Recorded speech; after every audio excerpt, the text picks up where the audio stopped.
Welcome back to another Radio TV driving vlog, my people. It's first of all, time to say big up my subscribers and my long time supporters, and I want to just join the team and want to unsubscribe also. But people, I tell them say it's when I'm up on the road, you can't be too careful, but just be vigilant and watch the road. People have to look out for the taxi man. See taxi man them are the worst thing on the road you can think of. You that will make a crash just for $100 or at $2 bills. People have to look out for them taxi man. People, me if you to say enough on the taxi man I want to go back to driving school, or they need to do a road test when they look for them road license. They need to do a test before they get back their road license. People come here to their truth. Majority of the taxi man out there they cannot drive. They can sell shutter driver, but trust me, they make no crash more than anything else, and they will cause people life. People some driving when I say them look on the road, something that's true. When I get the time if I really record some things and put it on my channel, I'm gonna see what I go. Some overtake what them do, some unnecessary driving, them shoot it on the soft shoulder. Yeah, some things what them do, I say what they up on the road and I saw them literally stop on the middle of the road on the red light. I say, what kind of driving that, and the people in the people, I beg you, so when they put on the drive, you have to give blind and know when not to give blind, because sometimes you give a man a blind, you know, and a man will come slap up in your back, you know, so you have to know when to give blind and when not to give blind people, and you have to look out for the taxi man, because trust me, when they on the road I drive first, you know, long time I drive, but I just active back again, and some bit of driving when I see the taxi man, what they do, I tell them say, yo, at the mercy of God why someone in a crash and kill the people in the car. But nonetheless, people, Radio TV with the next driving vlog again, I'm not talk too long. Just speak up on yourself, like, share, comment and subscribe and share channel with a friend so the channel can grow. Cause long time with this one now there's so many people. So that's thrown into the driving vlog, them wanna lie about it and them wanna lie about it. So Radio TV, peace, I'm out.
just say car, it's I-95.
People so not me no whole in Manchester. You know, so river source are full of no people.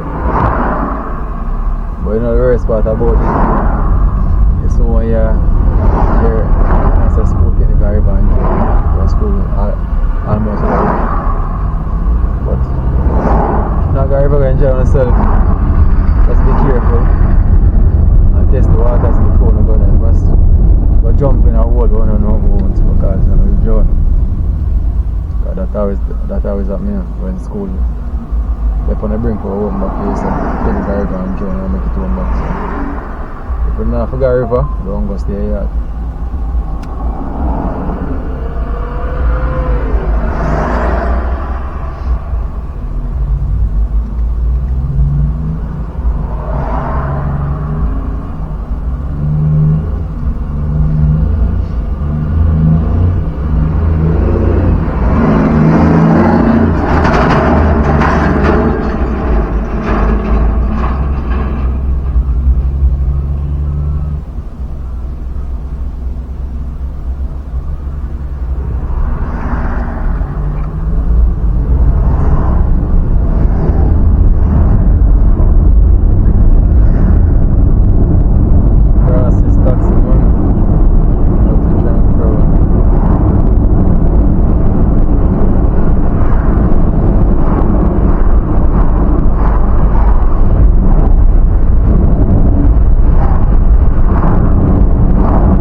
change the rules.